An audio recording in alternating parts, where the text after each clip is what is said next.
今回ご紹介するのは夏の風物詩麦茶です。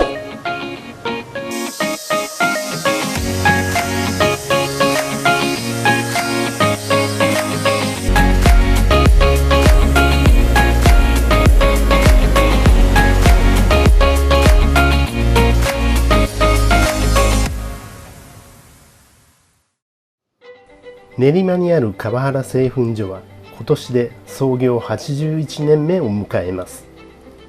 厳選された素材と職人技、そして創業当初から変わらぬ砂釜焙煎で昔ながらの麦茶の味と香りを守り続けています。その主力商品が東京麦茶です。地元の人はもとより評判を聞きつけて遠くからこの麦茶を買い求めに来る人が後を絶ちません。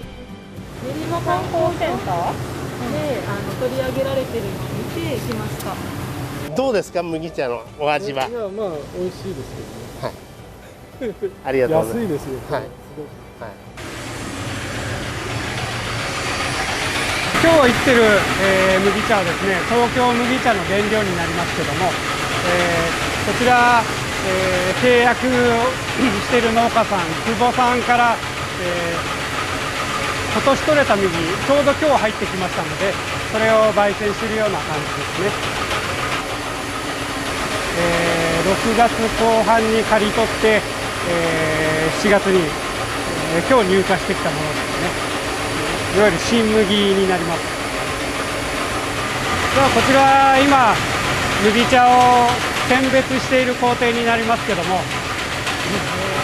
ちらで麦を張り込んでいる感じですね。最初にタンクに入れるような形です。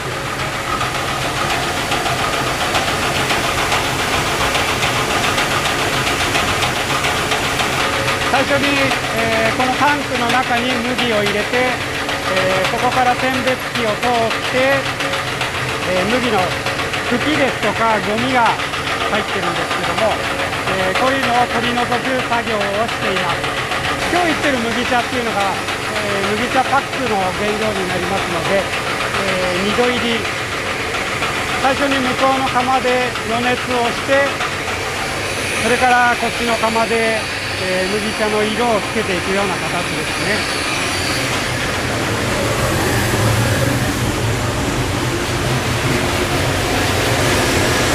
最初、1度目にいるのはほとんど余熱みたいな形で、こ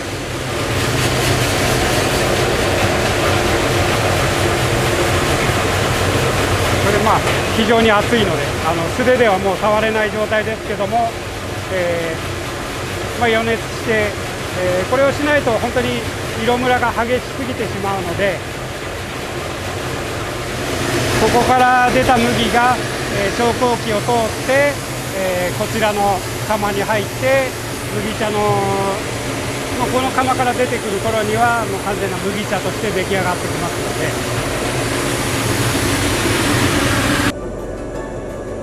で。ではここで砂釜焙煎について詳しく説明いたします。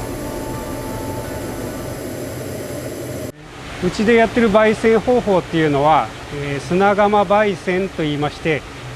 熱した砂の中に大麦を通すことによって焙煎しています。こちら釜の、模型になるんですけども、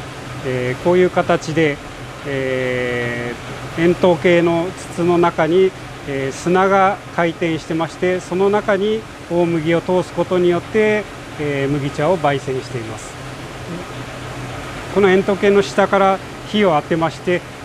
こちらの砂をだいたい300度ぐらいに温めて、300度の砂の中に、大麦を通して焙煎しているような形になります。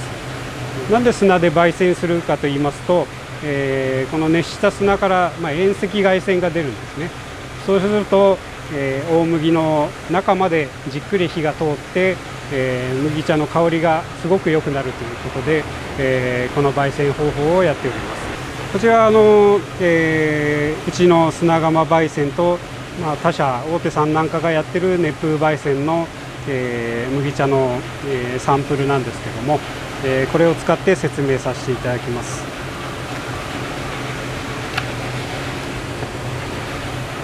同じ原料なんです。そうですね、同じ原料を使ってまして、こちらが熱風焙煎、これが砂窯焙煎というような形ですけども、熱風焙煎の方を見ていただくと、麦の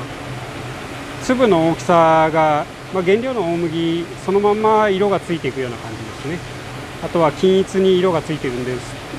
ると思うんですけども、それに対してうちの砂窯っていうのは、麦がはぜると言いますけども、原料の大麦が砂で焙煎することによって、体積が2倍以上に膨らみまして、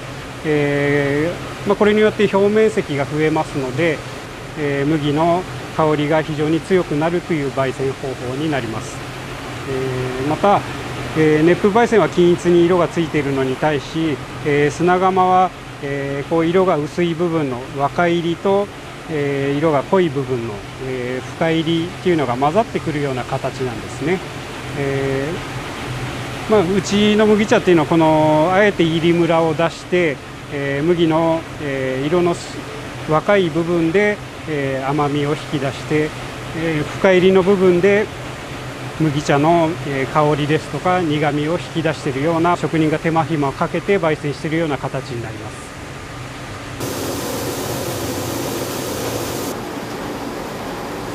これ今砂窯の砂の温度になりますけども、286度ですけども、もうしばらくすると、大体300度ぐらいで焙煎するような形になります。砂窯焙煎というのは非常に焦げやすい焙煎方法ですので、あんまり火の大きさを変えすぎちゃうと、この麦の色が濃くなったり薄くなったりしてしまいますので、これとは別に釜に入れる麦の投入量を調節して色のバランスを出しているような形ですので、こちらのダイヤルで釜に入れる麦の量を調整してるんですよね。もう何回も釜の出口で色を見てここを調整してっていうのを、これを一日中やってるような感じですね。ここは先ほどの釜の出口になりますけども、見ていただくと分かるんですけども、もうこれで麦茶としては、出来上がりになりますので、ここの出口から出てくる麦の色を見ながら、先ほどの釜の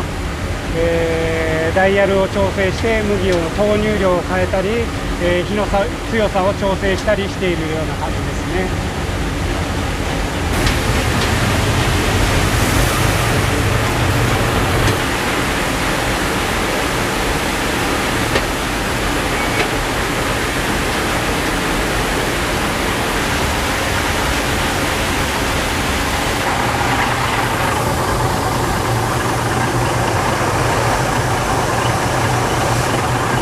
今日やってるのは麦茶パックの原料ですので、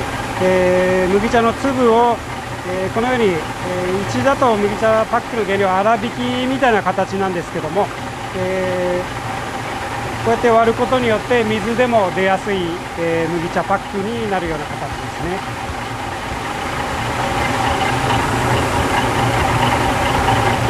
完成品です。そうですね、これであと麦茶のティーパックに詰めて、袋詰めして完成になりますね。こちらの釜の入り時間は約90秒。この短時間で商品価値が決まるため、常に入り具合を確認して麦の投入量を調整します。麦の量を多くすると砂の温度が下がるので浅入りになり、逆に麦の量を少なくすると深入りになるというわけです。その日の気温や湿度、生産地で麦の水分量が異なるため、入りムラをバランスよく出すのは至難の技。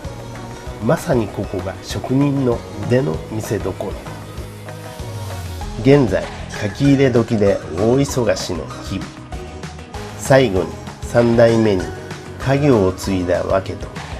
父である2代目にその時の気持ちを伺いました。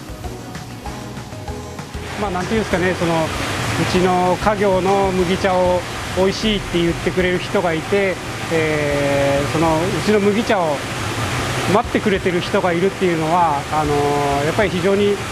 すごいことですし、そういう環境があるっていうのはやっぱり素敵なことだなと思いましたので、うちの麦茶をもっと広めていこうということで、家業を継ごうと思いました。はい、親父の代からやってきた仕事を、息子がやってくれるっていうことで、本当に安心しました。長年続けてきた仕事ですからね、伝統食品ね、続けていってくれれば、皆さんのね、お役に立てればと思ってます。では最後に、はい、この昔ながらの麦茶を飲みたいと思います。では皆さん行きましょう。はい、